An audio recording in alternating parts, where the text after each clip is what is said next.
If we do not know how to control our tears, laughter, or anger, it means that we are childish in life. The strongest sign that we are matured is that we are able to control our emotion. As we pointed out in the previous message, when the two sons of Aaron were burned in the presence of God, there were indications that Aaron was forbidden to weep. Aaron might have said, "My two sons have just died in my sight, and you ask me not to weep." Moses, you are not human. Both Moses and Aaron were in the presence of the Lord. Moses could serve God in his presence because he knew how to control his feelings of sympathy for his brothers. Aaron took Moses' word. Whether or not you should weep, laugh, or be angry depends upon the Lord's presence. We are not in the world, but in the presence of the Lord in the Holy of Holies. When you are about to express your emotion, you should not do according to your feeling. Rather, you must express your emotion according to God's presence. Does God's presence allow you to laugh? Does it allow you to weep? You should not say, "I have just lost my sons and I'm very sorrowful. I simply cannot control myself. I must weep." If you say this, it reveals that you are not mature. Joseph could be the ruler in Egypt because he was mature. Being mature, he ruled over himself and over the whole earth. At the right time, Joseph wept regarding his brothers. Even this reveals that he was a person fully under the control of God's guidance. In chapters 42 through 44, Joseph did not weep in the presence of his brothers. But in chapter 45, after the brothers had passed through the duties and had learned their lessons, Joseph wept. Joseph had been very concerned for his brothers. His concern for them is seen in the fact that he charged them not to quarrel with one another on the way home. This indicates that they had been quarreling. Through the various tests, Joseph exercised discipline over his brothers. Reuben or Levi might have said, "Throughout our entire life, we were never disciplined as much as we were in these last months." They were disciplined by the patient and wise Joseph. Everything Joseph did in relation to his brothers was not for himself, but for them. In this, we see Joseph's perfection in life. However, his perfection was not for himself, but for his brothers.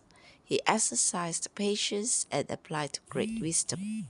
He constantly controlled his emotion, and prior to chapter 45, he did not weep regarding his brothers, except privately after he had seen Benjamin.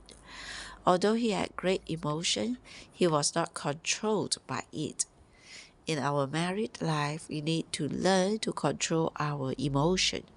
Some say that to overcome our besetting sin is difficult, but this is not as difficult as controlling our emotion. To overcome your emotion is the most difficult thing. Are you able to control yourself when you are about to lose your temper? In this matter, we all must learn of Joseph. When his emotion was about to burst forth at seeing Benjamin, he turned aside to weep privately and to wash his face. Likewise, if you are about to lose your temper at home, you should go to the restroom, let out your feelings privately, and then wash your face. Do not think that this discipline is for the older people, but not for the young people. Joseph was still in his 30s when he exercised control of his emotions regarding his brothers. At the most, he was in middle age. Thus, you should not excuse yourself.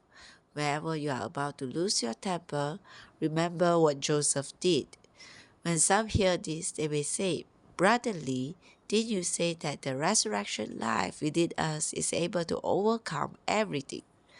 Why do we need to turn aside from others when we are about to lose control of our emotion?" The reason is that your natural life is so strong. I do not want simply to tell you the story of Joseph.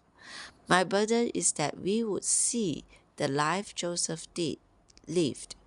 In Joseph's life, his temper, disposition, emotion, intention, and desire were all under the control of God's leading. Joseph may have said, God didn't lead me to acknowledge my brothers earlier than I did. I had no freedom to behave otherwise. I had to conduct myself according to the Lord's leading. I certainly wanted to reveal myself to them immediately and have them bring my father to me as soon as possible. But the choice was not up to me. It was a matter of the Lord's leading. I had to do what was best for my brothers, according to the Lord's leading.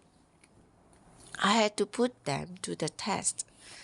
The result of the way Joseph revealed himself to his brothers was excellent and blameless.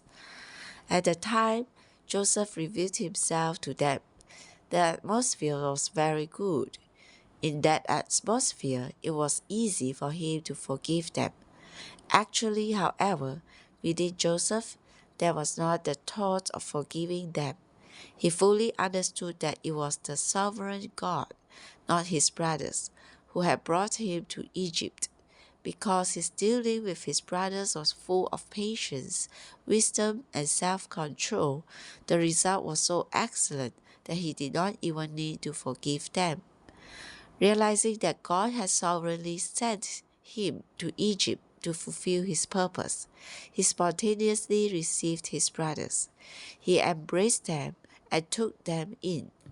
When we are under the control of life in patience and in wisdom, we shall be like Joseph. We shall not blame or condemn anyone. There will not even be the need to forgive others because we shall not blame them. We shall be willing to accept everyone, and we shall have a broad heart to embrace all the wicked ones, even those who have seriously offended us. However, instead of feeling that we have been offended, we shall realize that everything that had happened to us was according to God's sovereignty. Everything under God's sovereignty is for our good, for the fulfillment of His purpose, and for the edification of others. Because Joseph was sold by his brothers, good came to them. Though, through all their dealings with Joseph, the brothers were educated and edified. Therefore, the issue of the whole matter was excellent. Joseph not only carried out God's eternal purpose, but also built up his brothers. If we bring these matters regarding Joseph into our prayer and fellowship, we shall see more and we shall be nourished. Furthermore, we shall learn how to behave in every situation. Life Study of Genesis, Message 119, Being Matured, the reigning aspect of the matured Israel. As we have pointed out many times, the book of Genesis contains the seeds of nearly all the truths in the scriptures. If we would get into the depths of the record of Joseph's life, we must find the seeds sown there and see that this record contains an account of a reigning life. Before we consider the seeds and the reigning life found in chapters 45 through 47, we need to consider two further points regarding Joseph as a type of Christ.